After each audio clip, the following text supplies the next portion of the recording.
ahora a través de esta grabación que os voy a presentar. Concretamente, me estoy refiriendo a la evaluación de los trastornos depresivos. Para ello, pues voy a compartir estas diapositivas, muy pocas, que tenemos aquí, y vamos a ir viendo cómo desde la psicología podemos evaluar estos trastornos.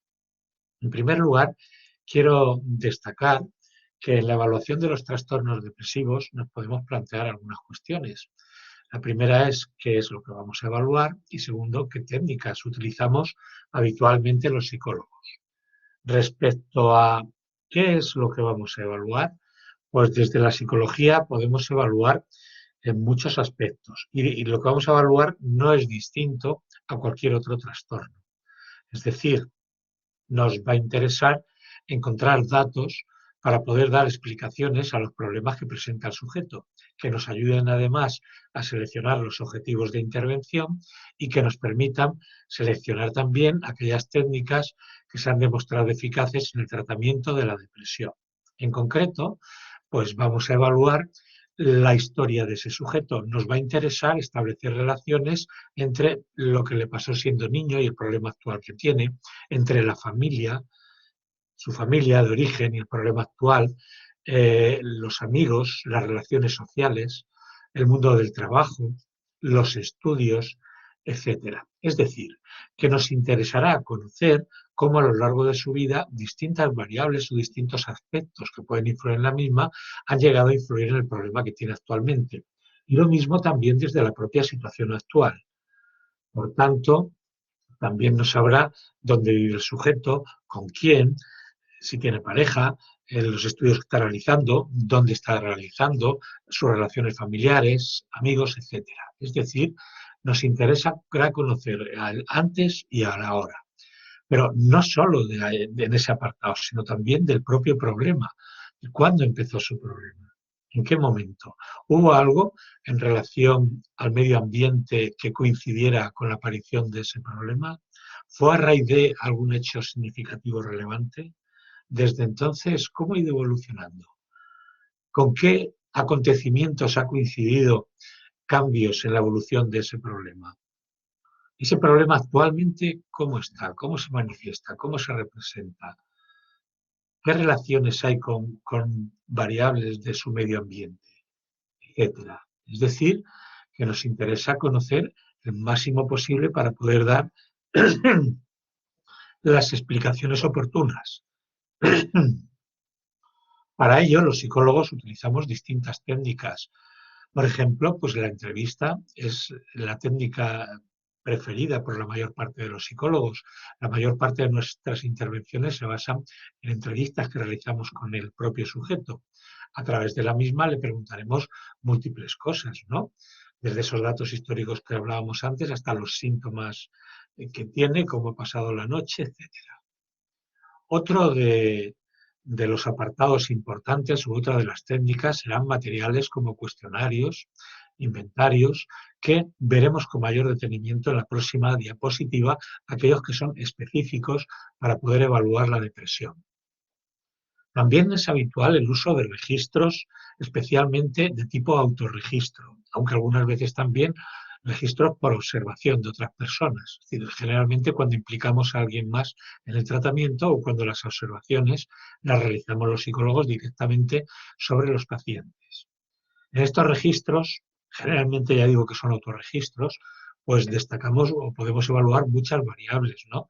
Nos puede interesar desde la hora en que se levanta el sujeto, las actividades que ha realizado por la mañana, las actividades de tarde, cada vez que tenga un acontecimiento perturbador, qué es lo que ha provocado que se encuentre mal, que nos describa cómo se encuentra de mal, qué le pasa, qué hace, cómo se siente, qué es lo que piensa de distintas situaciones, para que así en el día a día y a través de estos registros, pues nosotros nos vayamos enterando de cuál es la percepción que tiene de sí mismo, qué es lo más importante que le va pasando a lo largo del día, qué piensa, qué siente, qué es lo que hace, qué es lo que no hace. Por tanto, los registros son fundamentales. Obviamente, a un mismo paciente no vamos a registrar absolutamente el 100% de la conducta, los sentimientos, los pensamientos, etcétera. No es posible ir grabando como si fuésemos grabando en un vídeo constantemente la vida de una persona. Siempre tendremos que seleccionar aquellas variables que nosotros consideremos que son más relevantes en el caso e ir registrándolas durante la evaluación y posteriormente, después, durante la intervención. Pero también podemos evaluar otras cuestiones, ¿no? Por ejemplo, sabemos que hay cierto tipo de sujetos que son más predispuestos a desarrollar problemas depresivos que otros. Entonces, como conocemos que hay algunas variables de la personalidad que influyen en la depresión, pues es bastante habitual que durante la evaluación inicial pasemos a alguna prueba de personalidad, como puede ser el 16PF5, o que queramos conocer a fondo, pues si hay síntomas clínicos muy relevantes del trastorno depresivo, si hay otros trastornos asociados. Entonces, a lo mejor podemos aplicar una prueba como el Milon, ¿no? Para conocer esto. Es decir, el inventario clínico multiaxial de Milon. Por tanto, son distintos los temas que podemos evaluar. Pero centrándonos específicamente en aquellos instrumentos de evaluación que son específicos de la depresión, vamos a ver algunos de ellos, tampoco sin demasiada profundidad, es decir, no es que vayamos a profundizar demasiado, pero sí que vamos a verlos porque son los instrumentos que fundamentalmente utilizamos los psicólogos para la evaluación de la depresión. Concretamente, vamos a destacar el cuestionario de presión de Beck, el Hamilton, el cuestionario de Montgomery, la escala de ideación suicida, el test de depresión de Goldberg, la escala de depresión de Zug y vamos a finalizar con el STAR. Así es que, si os parece, voy a compartir con vosotros algunos de estos cuestionarios. Bueno, pues decíamos que el primero de ellos que vamos a compartir o a ver es el cuestionario de Beck. El cuestionario de Beck es un cuestionario de depresión que consta de 21 ítems, tal y como aparece en esta diapositiva, que van apareciendo los primeros de ellos. Todos estos cuestionarios, este y los demás, los tenéis como enlaces en los apuntes de la asignatura. Decíamos que el cuestionario de Beck tiene 21 ítems y en cada uno de los ítems, como podéis apreciar ahí, hay distintas posibilidades de elección de la respuesta, ¿no? Por ejemplo, en el primero de ellos puede uno elegir en relación a la tristeza, pues no me siento triste, me siento triste continuamente y no puedo dejar de estarlo, o me siento tan triste o desgraciado que no puedo soportarlo. Es decir, cada ítem, digamos que es un grado más de representación de ese ítem. Cada respuesta es un grado más de representación de ese ítem. Como veis, pues en el cuestionario de depresión de Beck se valoran temas relacionados con la tristeza, con la culpabilidad, con la visión que se tiene del futuro, con el grado de contento que tiene uno consigo mismo, con la idea de que podré estar siendo castigado, con la idea de que no quiero ser peor que cualquier otro. Se valoran aspectos como el sueño, el interés por la gente, conductas como el llanto, las comidas, la pérdida de peso, la preocupación por la salud, etcétera, ¿no? Es decir, que en total tenemos 21 ítems que damos puntuaciones entre 0 y 3 puntos, con lo cual al final podemos obtener un resultado entre 0 y 63 puntos.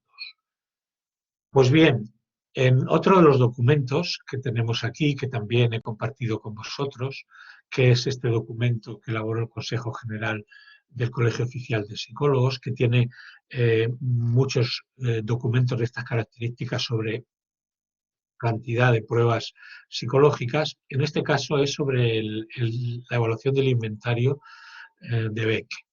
Entonces hay un resumen y más adelante pues podemos observar un análisis más exhaustivo de la prueba. En ese análisis, si lo vemos en profundidad, pues veremos, por ejemplo, que entre 0 y 13 puntos en el cuestionario significa que simplemente hay síntomas depresivos, pero no podemos considerar al paciente que tenga un trastorno depresivo. Serían los síntomas pues, típicos de la mayor parte de la población, que también tenemos en algunos momentos porque estamos tristones o que tenemos dificultades de sueño.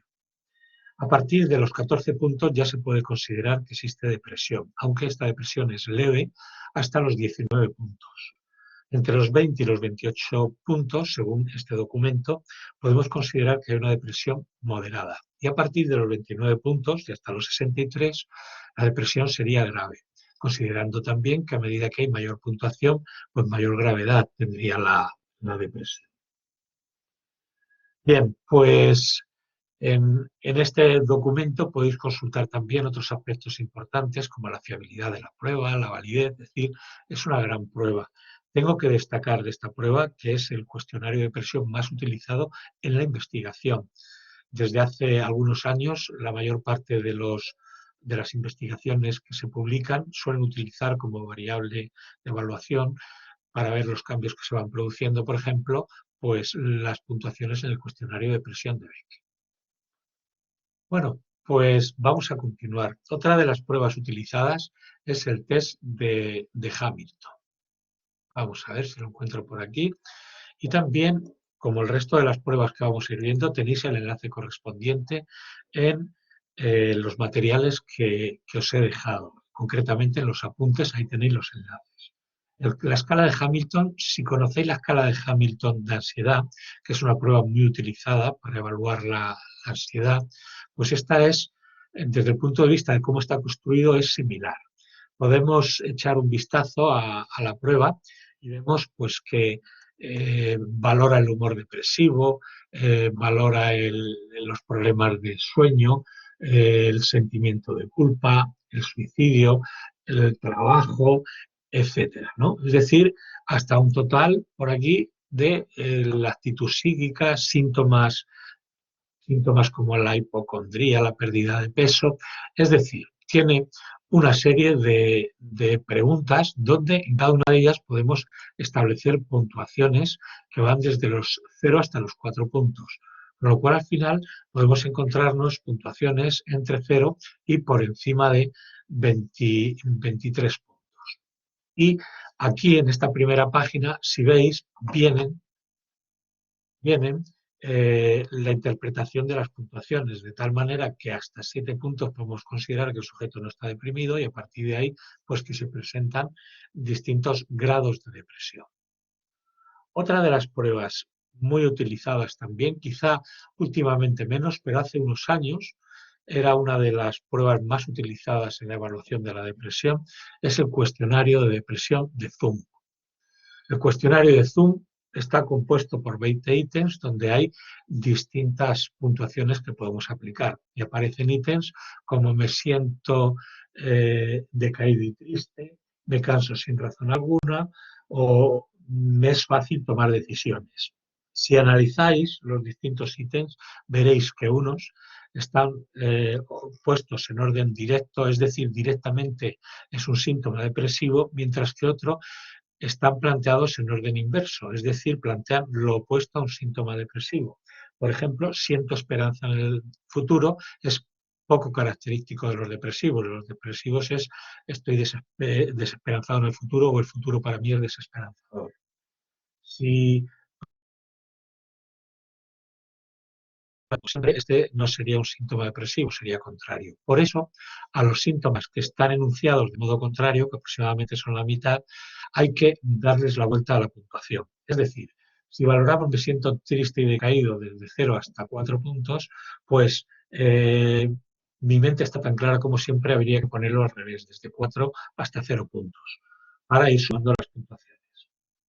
En la siguiente página nos podemos encontrar las puntuaciones y dentro de estas puntuaciones van desde los 25 hasta más de 70 puntos, de tal manera que consideramos que es a partir de los 50 puntos cuando empiezan a aparecer síntomas depresivos. Por tanto, esta es otra de las escalas que podemos utilizar para evaluar la depresión en un sujeto. También es muy sencilla de aplicar y nos da pistas sobre el grado de depresión que puede tener una persona. Hemos dicho también que que es importante cuando tenemos a un paciente depresivo descartar que pueda haber ideas suicidas. Por eso, aunque en el siguiente tema de esta asignatura, que hablaremos sobre el suicidio, es importante valorar si la persona que tenemos delante puede presentar riesgo de suicidio, porque dependiendo de ese riesgo conviene actuar de una u otra forma. Para ello, por ejemplo, la escala de ideación suicida de Beck puede ser un buen instrumento. Pensar que en este instrumento vemos las actitudes en general hacia la vida, ¿no? Luego, las características de pensamientos o deseos. Otra que valoramos es las características del intento de suicidio. Y por último, la actualización de ese intento. Se valoran 4 variables y podemos obtener puntuaciones, puesto que podemos ir seleccionando en cada uno de los ítems puntuaciones de 0 a 2 puntos. Entonces nos vamos a encontrar con que al final obtenemos una puntuación. A diferencia del test de Beck, no existen puntos de corte para decir a partir de esta puntuación pues hay este riesgo o hay este otro riesgo. En realidad, un sujeto que puntúa con más de un punto en este cuestionario ya tiene riesgo de suicidio. Evidentemente, a mayor puntuación, mayor será el riesgo de suicidio. Cuanto mayor puntuación, más riesgo de suicidio. Para que nos hagamos una idea, por ejemplo, en investigaciones que se han realizado sobre pacientes ingresados por tentativa de suicidio, la media en este cuestionario fue de 13,5 puntos. 13,5. O, por ejemplo, con pacientes también ingresados por ideación suicida, no porque hayan tenido un intento de suicidio, simplemente por ideación suicida, en este caso la puntuación es de 11,6, es decir, algo más baja. Pero, insisto, pasando de un punto, puntuaciones superiores a un punto, ya cierto riesgo de suicidio hay. Y obviamente a mayor puntuación el riesgo es superior. Es otra de las cosas que debemos evaluar y que se os ampliará en el siguiente tema de la asignatura. A veces nos podemos encontrar con que sobre una población determinada deseamos saber qué sujetos tienen más riesgo de deprimirse, ¿no? Para ello, pues lo que podemos hacer es buscar alguna prueba de screening, alguna prueba para detectar personas que puede ser que tengan depresión. Para ello, podemos encontrar 2 cuestionarios. El primero de ellos es el cuestionario de Montgomery. Este que tenemos aquí, este que os voy a enseñar ahora mismo, ahora. En el cuestionario de Montgomery sobre la depresión es un cuestionario que tiene simplemente 10 ítems. 10 ítems y en cada uno vamos puntuando de 0 a 6 puntos, ¿no? Pensamientos suicidas, pesimistas, incapacidad para sentir, etcétera, ¿no? Pues a través de estos 10 ítems podemos deducir la depresión y el grado de depresión que puede tener el sujeto. Para mayor información os remito a estos 2 artículos donde vienen los puntos de corte y demás. Y también tenemos otro cuestionario muy interesante porque además no solo es de depresión, a ver si lo encuentro, aquí está, sino que es también de ansiedad. El cuestionario de ansiedad y depresión de Goldberg. Este que tenemos aquí, en este cuestionario, vaya hombre, me ha salido el mismo de antes. Voy de nuevo a buscar el cuestionario y a ponerlo. Este. Ahora sí. El cuestionario o la escala de ansiedad y depresión de Goldberg. Hemos dicho muchas veces que la depresión no viene sola, que a veces aparecen también síntomas de ansiedad. Pues en un paciente depresivo, para descartar posibles trastornos de ansiedad asociados, a lo mejor conviene pasar este cuestionario tan simple. O viceversa, a veces la ansiedad tampoco viene sola, aparecen síntomas depresivos, pues también a lo mejor en esos pacientes conviene pasarlo también para descartar una posible depresión asociada. Es decir, si de un modo simple queremos descartar que un sujeto pueda tener depresión, este cuestionario no nos va a indicar si tiene depresión o no, pero sí si merece la pena pasar cuestionarios más profundos o evaluar en profundidad la depresión por los signos que presenta. Entonces, como veis, es un cuestionario simple donde la respuesta también es muy simple, sí o no. ¿Se ha sentido muy excitado, nervioso, en tensión? Pues tengo que decir sí o no. Estos primeros, los 9 primeros ítems son ansiedad y los siguientes tienen que ver con la escala de depresión. ¿Se ha sentido con poca energía? Pues sí o no. ¿Ha perdido usted interés por las cosas? ¿Se ha sentido enlentecido? Pues si dice las cosas a cámara lenta. Es decir, la respuesta es sí o no. Y la corrección también es muy simple. Por encima de 4 puntos, 4 síes o más en la escala de ansiedad, sospechamos que puede haber un trastorno de ansiedad. Luego habrá que confirmarlo con otro tipo de entrevistas, de pruebas, de cuestionarios, etcétera.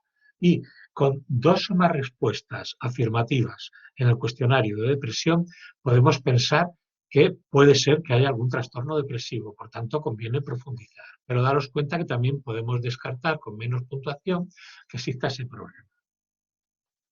Y el último de los cuestionarios que yo quería comentar con vosotros es un cuestionario, vamos a ver si lo encuentro, aquí está, es el STAT.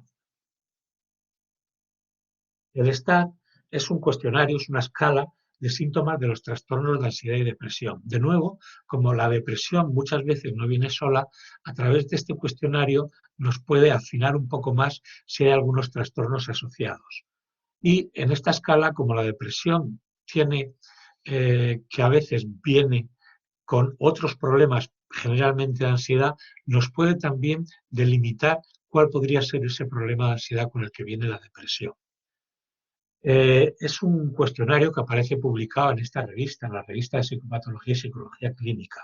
Y si nos vamos a bueno, si leemos el artículo, pues veremos que por en medio tenemos, tenemos muchas tablas donde nos va a indicar pues, las correlaciones, nos va a indicar los distintos factores que la conforman, nos va a indicar también, por ejemplo, aquí en esta escala las puntuaciones en las distintas subescalas que hay y el significado que tiene a nivel de puntuaciones T, o en la siguiente de puntuaciones directa y puntuaciones T en el cuestionario. Es decir, nos vamos a encontrar con mucha información psicométrica que al final nos permite también pues, establecer al sujeto, compararlo con la población en general. Pero al final de todo viene la propia escala. Es decir, que aquí podemos cogernos las 2 últimas hojas y utilizarlas para evaluar si aparecen este tipo de trastornos. Al final del todo podemos observar cuáles son los factores que mide este cuestionario, que son la agorafobia, el trastorno de pánico, etcétera, siendo el último de ellos el trastorno depresivo mayor, que tiene que ver con los ítems que aparecen aquí. Es decir, podemos ver si hay comorbilidad de algunos trastornos por las puntuaciones que se observen en este cuestionario. Bien, pues a ver, que volvamos de nuevo.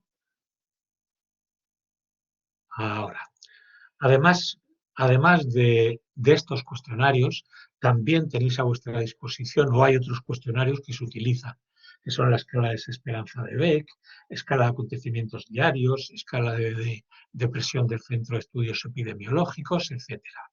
Pues todos ellos, si hacéis una búsqueda en los buscadores de Internet, podréis encontrarlos y profundizar en ellos con bastante facilidad.